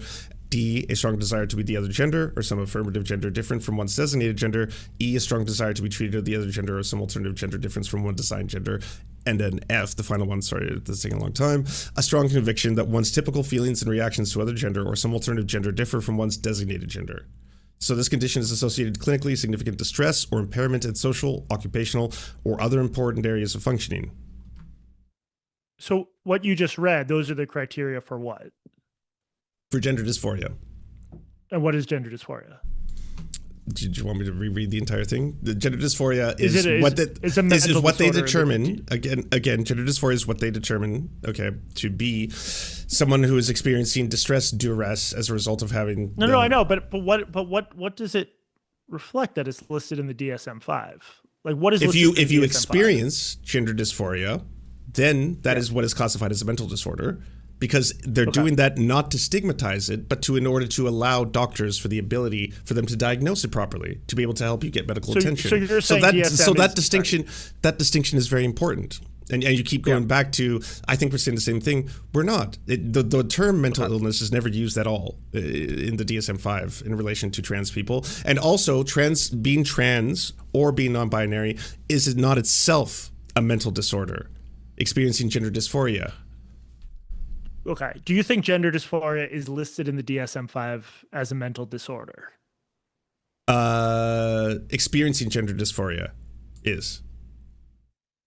Okay. Yes. Yeah, I think we agree, unless I'm confused. Well, but what's the difference between a mental disorder and a mental illness? And we're talking about the symptoms. We're not talking about being trans. I'm also not even defending. I'm just saying it's in the DSM, and you won't. So you're saying that it doesn't matter to you if you call it a mental illness, even though the DSM-5 doesn't call it a mental illness, because you don't see it's a distinction without a difference to you between the two. The DSM-5 is a list of mental health diagnoses or mental disorders, and one of them is gender dysphoria. In the ICD, they branched it out and they gave it its own category, so it's no longer considered a form of mental disorder. I also I just got to say, as someone with a family history of a fair amount of mental illness and my own struggles, like this idea that let's say gender dysphoria is a mental illness, like that doesn't mean people who have it are any less worthy of everything they deserve in life. I think it's Of this weird course. backwards No one is implying yeah. that. I mean, that's No, a I know. a very underhanded tactic to try and get away from the fact that you were incorrect about No, this. I'm not talking about you. It's not about stigmatizing this. people with mental illness, but it is, again, being utilized and weaponized by the right, to the far right in this regard, to try and stigmatize trans people. And this is yet another example where I think that they can use quotes that you've said or statements you've made. And again, it's not coming from a right winger. It's coming from liberal journalist Jesse Singal. You know, Hitler was in favor of big public works projects like highways, like the Autobahn, and like really investing in public infrastructure. So I guess that's bad now because Hitler, I mean, it's a silly type of argument because it can be true that like I said something. I said there's controversy on this issue, which there is. Whatever else you think about it, there is controversy. And a Republican says there's controversy. Like I don't know what to tell you. I'm not going to lie and say there's not controversy because a Republican might not use it. In the same way, I'm not going to say public works projects are bad because Hitler, the worst guy who ever lived, was in favor of them. So that's not at all what I accuse you of. But I mean, you are aware that a lot of right wingers actually have used your own work when they have attempted to both pass bills. Reuters journalism, Times journalism, and my journalism regularly get cited by folks writing legal documents saying that this is controversial or the evidence is suspect. Yeah, my view is I've got numerous cases of federal executive branch reports that have used and cited your work, state legislative materials that have cited and used your work, amicus briefs that have cited and used your work. There's a medical controversy here, and I think you're but they're specifically citing your work to justify their right-wing political agendas. Right. And so for me personally, if I was a journalist or an author and I was writing and it was appearing frequently and being used to go after the very people that I purport to care about, then I would feel that there was something that I was either missing or I had really fucked up, right, dude? Like, honestly, if you're like, I care about trans people, I don't want them to suffer, and then it turns out all of these right-wingers who are trying to pass laws or all of these cases in which they're trying to restrict the rights of trans people continuously cite you because, again, that way it gives them the validity of not being able to say, this is not just coming from the right. Sure, there are some right-wing and people who are considered to be right-wing, but there's also Jesse. He's a liberal author for the Atlantic. Well, and the New Yorker and Reuters and the Economist. Absolutely, even more fuel right there. So as journalists, what should we do? Should we just say that this isn't controversial and the evidence is super good? Because I wouldn't say, I'm not speaking to all journalists. I'm speaking to you specifically. That obviously doesn't that at all worry you? That again, if your work is being cited by some of the worst individuals to pass laws that are going to restrict the rights of the very people you pretend to care about, then at its core, haven't you fucked up? So I take it you've written about the, I will answer that question, but I want to throw one thing back at you. I take it you've talked on your show about the mass graves in Canada of Indigenous children. Yes. Haven't some churches been burned down, like in the outrage over that? Multiple churches were burned down, yeah. Yeah, is that so did you watch the Lawrence Southern saga that I had? Is that why you're invoking this, out of curiosity? No, I literally picked a Canadian example at random. But do you feel responsibility? Are you bringing this up because I'm Indigenous? Is that the reason? Are you Indigenous? Yeah, my mother is. Okay. But do you feel responsible for causing those churches to be burned down? For having spoken on that topic? Yeah. No, I don't. Yeah, because you were telling the truth, or you're telling your understanding of the truth, and some idiots took it too far. That's how life works. And as a journalist, you really have it's a big part of our job description to say what we think is true and to not worry too much about what some asshole is going to do with it. Nothing about the controversy over these treatments or the fact that we don't really know what the long-term outcomes are. None of that justifies hating trans people or the more draconian bans. Like I wish we didn't live in such a fucked up schizophrenic country, because we're headed for a landscape where like half the states will ban these treatments and half the states will just go the other way and liberalize it even further. But I think your claim that if you make a true claim and then someone somewhere does something on the basis of it, that's your fault. I just don't buy that. I think the church example is what I'm getting at. But so for your example to work, I would have had to have been first lying about the fact that there were, children who were killed. So I'm lying. At the residential schools. Well, there are examples. There are times when you've actually publicly stated, like you tweeted out, I done goofed. I got the data wrong. I actually misinterpreted a study. Like you've publicly said that before. So that was lying? So whether you were doing it because you wanted to, whether you were doing it because, again, you misinterpreted the data, the end results will be the same, right? at the end of the day. But I It's missed. if I Okay. pull up here, okay, maybe specific examples is more fair, right? So I don't put words in your mouth. But the article you wrote specifically stating that most people don't understand the rates of which the study that shows that I think it's 80% or 70%. Sorry, I want to pull up the study itself. And I know you've not have a lot of time left. Just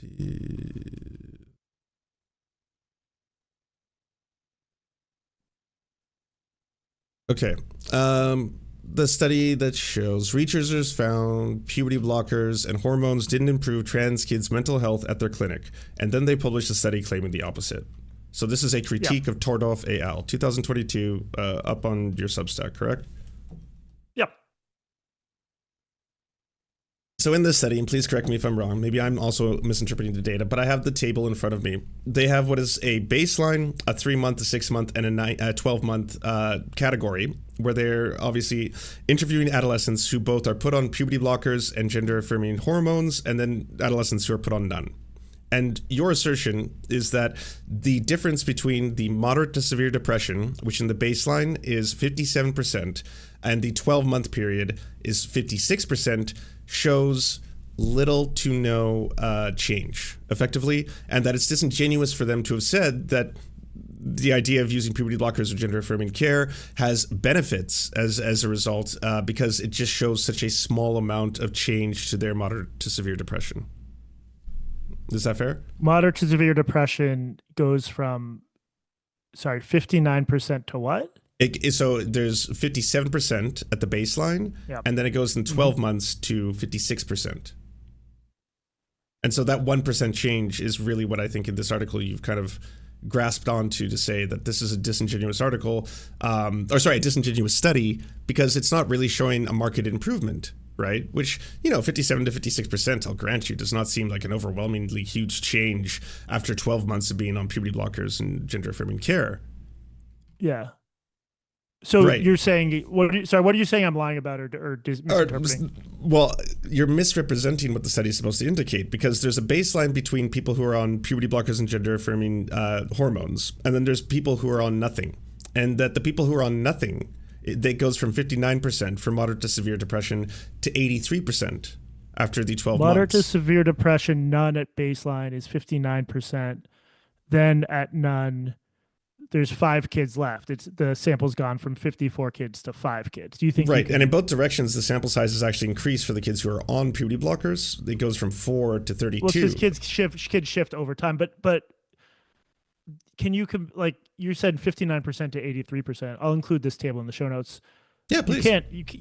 You know that you can't compare percentages of a group of 54 kids to a group of 5 kids. I agree. And my point, so my point here is not at all that there are problems with their methodology, or that, again, I would also like to know a lot more information about the study. I'd like to know, how did you determine, for example, what you consider to be severe depression? Was it a ranking scale based on a other, test that had been done in the past, something to that effect? So I'm not here to argue that in the 12-month period, the 5 kids who reported 83%, right, is in some way that this is ironclad. This shows without a shadow of a doubt, kids who are not put on, puberty blockers and hormones have much worse outcomes. But that is what the data is supposed to indicate from the study, right? Is that if you are on a baseline, and you even say this a couple paragraphs down, that, hey, if the study is trying to show ultimately that if you're on a baseline, even if it doesn't improve your quality of life, that's better than not being on it at all, but that's unfair, essentially, right? Well, but we don't know that from this study, because basically all the kids who hadn't yet started hormones dropped out of the study, and we don't know what happened to them. So that's why we only have 6 kids left in the no hormones cohort 12 months out. So all this means is we don't know. And what happened was they initially put out press releases saying kids got better. After I pointed out to them, they corrected their own press releases. So they seem to be agreeing with me that they overclaimed.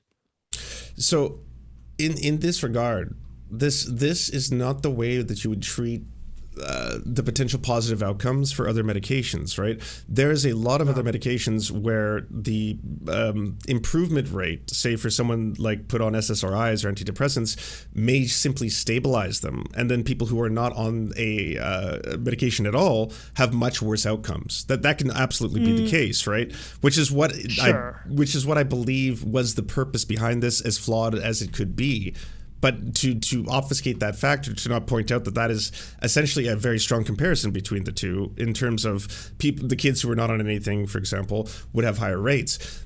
Here's where I think things get a little bit more complicated, though, because you only focused on the 57% to the 56%, right? Which is, again, a 1 percentage point, which you say is statistically insignificant. In the moderate to severe anxiety, at the baseline, it's 57%. That goes down to 51%. So what's the sample size when it's 4 when it starts at the 57%? baseline, and so more kids then join in every other group. At 3 months, 23 join. At 6 months, 28 join, and at 12 months, 29 join. So I know, but these are statistically meaningless comparisons, because if you go from 4 kids to 29 kids, you can't just do a percentage comparison. Then that's like the whole problem with this study. This is like one of the worst studies published on the subject in terms of all the problems with it, their inability to answer basic follow-up questions. I consulted a statistician who said this is not the right method to use. So I would just argue this isn't the hill to die on, but it doesn't really matter what it's not a hill I'm choosing to die on. In fact, there's parts of the article that you wrote that I would actually agree with. It's the fact that, again, I think you're trying to cherry pick specific information because it all obviously is going to benefit or help your narrative, right? And in the case of your statements saying that the kids who got worse or as a result of not being on medication, you say, well, like, yeah, there could be other examples of medications where we do this and that could be beneficial. There's a breadth of medications in which we do that, and that's actually, a large part of so much of how we treat kids with ADHD, antipsychotics, antibiotics, SSRIs, antidepressants. So my response to this would be that for years, a lot of advocates for youth gender medicine were saying that puberty blockers will make kids feel better, not that it will stabilize them. So if you look at the research protocol, there's this $10 million study that's a lot of controversy in the States, led by Joanna Olson Kennedy. That's the same woman I wrote about in The Economist when she got sued. She hypothesized in her research protocol, puberty blockers will improve kids' mental health. So to me, if a scientist says we think it's going to improve mental health, it's definitely fair game to point out when it doesn't. Now, what the point I was getting at, and I think I'm being transparent here, is... But in this case, it does. Even though I agree with you, you can't compare 4 kids to 36 kids and accurately say this study is indicative of the totality of this topic.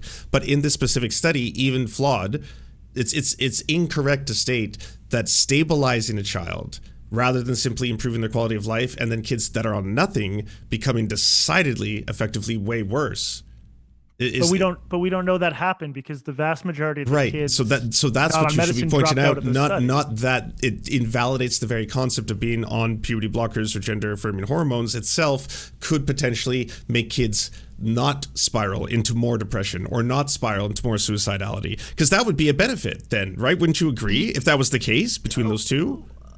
Of course, but this is such a weak study. We don't know what happened to the kids, because they all, like, so many of them dropped out. So I think if you look at this table, I think most folks, and I'm not particularly quantitatively challenged, but these are like pretty basic issues. I think when you lose that much of your sample, you can't really say anything about how these kids were doing 12 months out. You also can't compare the kids who took hormones to the kids who didn't without controlling for the potential differences between them, because the kids who aren't on hormones might not be on hormones because they have worse mental health and need to be stabilized first. So I think this is a really bad study, but I'm happy bad study. But I wanted to use an example of exactly why I think that specifically cherry picking elements of it, while also, like, it would be fine if you just pointed out that those specific things of the study were themselves incorrect, but then why not go one step further and say that, like, now there's multiple studies that overwhelmingly demonstrate that children who are on puberty blockers or put on hormones who are gender dysphoric have amazing outcomes. There's Green and Because Al 2000. that would be lying on my part to say that. 'Cause Green and that's Al not true. 2021, sample size 11,914, 13 to 24-year-olds showed depression lowered 27%, 39% under 18, suicidality change negative. That was Jack Turbin's study. This is Green. Lowered 26 Green. overall, 11,000. 38 under 18. There's the 2023 study, Chen. That one had 315 kids. They lowered 1.47 a year on the depression scale, which again is fantastic. You know, DeVries now is the older one. Sorry? 1.47 out of how many? I have to open up the specific studies. Okay, so you said you said 1.47, which is fantastic, without knowing what scale you're referencing. See, you're doing the exact same you were doing before, where it's like you have to discount the totality of the study by cherry picking a thing where it's like, see, Lance, you didn't actually know this one thing, so you're a fool. And it's like, that's why I would myself admit both that yes, I am a fool, but also that's why I say I'd have to defer to the broad consensus of the scientific community and the broad consensus of the scientific community on this topic, right? Because I'm not a scientist and I'm not a data analyst, Jesse. Yeah. So that's why I'm like, why don't we defer to the fact that, again, every single major medical association in Canada agrees upon this topic, rather than going, well, Lance, you don't understand how the study works. Lance, you don't understand how this one element works. That'd be really easy to pick holes. If you were to tell me, Lance, explain to me what exactly the plus minus change of this particular volume of children means, I'm going to get that wrong because, again, I'm not a data analyst or the scientist making the study, right? I have to reflexively be like, but it does seem, if you were to have a curiosity on this topic and not want to push an agenda, that this is overwhelming in terms of the amount of evidence that comes out in regards to this. The single best way we have to make the argument you're making is known as a systematic review. And all the systematic reviews say that these studies are quite weak and very prone to bias. So I just don't know how, as a science journalist, I'm supposed to ignore that fact and just list off. So if the sentence you just said was incorrect, if there are systematic reviews that can test that, which I'm going to have to, I know you're wanting to go, but if I could bring that up and send you a link of a systematic review that actually can test directly what you just said, would you revert your position on this? If on top of the 4 or 5 that say there's not evidence, there was one that says there is evidence. You asked for a systematic review. A systematic review is going to be comprehensive, correct? It's going to include multiple. If it's well conducted. Okay, so if we can find one and I can send that to you, would you change your position on this topic? I would read it. I know there's one conducted by a team, I think, in Texas that claimed that the evidence was good, but it all depends on, in much the same way, I don't really care what the AMA says until I've dug into it and read what it says. Like, the systematic reviews have to be conducted well. But yeah, if there's a systematic review, I would say that it's losing significantly to all the systematic reviews saying we don't know about these treatments. But yeah, that if it's well conducted, that would nudge my views in your direction for sure. Okay. The other question I would have then is for preventative or like stabilizing, or what do you call it? Maintenance based medications that you would be taking for a prolonged period of time in order to try and stabilize children. Once again, it's something that you've only focused on when it's related to trans people. Whereas, again, there's a lot of other topics where we do this, right? Like antibiotics, which affects millions of kids. ADHD medication, which again affects millions. Antipsychotics, which are hundreds of thousands. These are all good examples of big medical controversies that a lot of journalists have written about. I agree. Well, why isn't that your primary focus when it affects way more children? And it happens to be medications that they have to take for prolonged periods of time that have very negative outcomes. Like, why would you focus primarily on medications children take that only affect a couple hundred to potentially 1,000 children a year when a lot of these other topics affect millions? 1,000. Yeah, sure. I don't buy the 1,000 estimate. Because those are all have been written about a ton, like antibiotic resistance, whether we're prescribing too much ADHD medication. I think in some cases there's interesting parallels to this debate, especially with things like, this is far from the only situation where sometimes a kid walks into a doctor's office and is medicated right away. That's a broader problem. So in my book, I'm trying to point out this isn't its own controversy, but it gets to sort of more structural problems with the American medical system. Before we go, just to maybe encourage other listeners to do the same thing. What was our agreement? Was it Palestinian Children's Relief Fund a grant? Sure. Absolutely. Okay. Yeah. I had to lure I enjoyed this conversation despite our disagreement, but I did lure you here by saying we would both donate to that cause, which I think we're both very happy to do. I'm happy to talk again at some point, but I appreciate Would you your be time. comfortable with donating it to the UNRWA? I ran the 5K and I raised thousands of dollars for them a few years ago. I think Palestinian Children's Relief Fund, I'm more confident in their administration that it'll go straight to like the neediest cases. So that's my preference. Well, yeah, you did. I actually didn't even know that you had written as a call to bringing me on the show until someone pointed it out that you had actually. Were you tweeting or skeeting on the Blue Sky related to this topic? I think I tweeted and I think I X'd and I skeeted. I don't remember. Okay. But I mean, it was probably something I was going to do anyway. I did it earlier this summer, but I think it's important to have these conversations out in the open, and I appreciate they did it. Well, thank you for having me, and thank you for answering a lot of my difficult questions, Jesse. It was a pleasure. I will stop recording. Okay, so it'll The send recording me, has stopped. And sorry, I was supposed to be my friends for dinner in DC 15 minutes ago. If you could send me your half when you get a chance, Email? Yeah, or Google Drive or whatever. But yeah, I'm happy to talk more about this at some point. I think my parting words offline, Mike, would just be like the question of who you defer to and who you're skeptical of. I don't think you're consistent about it, but I think you probably think the same thing about me. But I'm glad we had I think if you're a person who claims to be like a person of science, I think we both do, right? Yeah. Like I love science. I think science is awesome. Yeah. And I love the scientific method and I love inquiry. I think that why would you you're effectively making in the trans debate the same debate that anti-climate scientists make for the 3%, when it's like there's a 97% consensus amongst the scientific community that climate change is real, anthropomorphic climate change, but then why focus on the 3 then? And why give credence to it? If you read more of my stuff, you'll see I think a lot of these studies are just, there's a lot of terrible studies, and I wrote about terrible studies way before I wrote about trans terrible studies. There's terrible studies on climate science, but then that 3%, like why focus on it? Yeah, I get what you're saying. Let's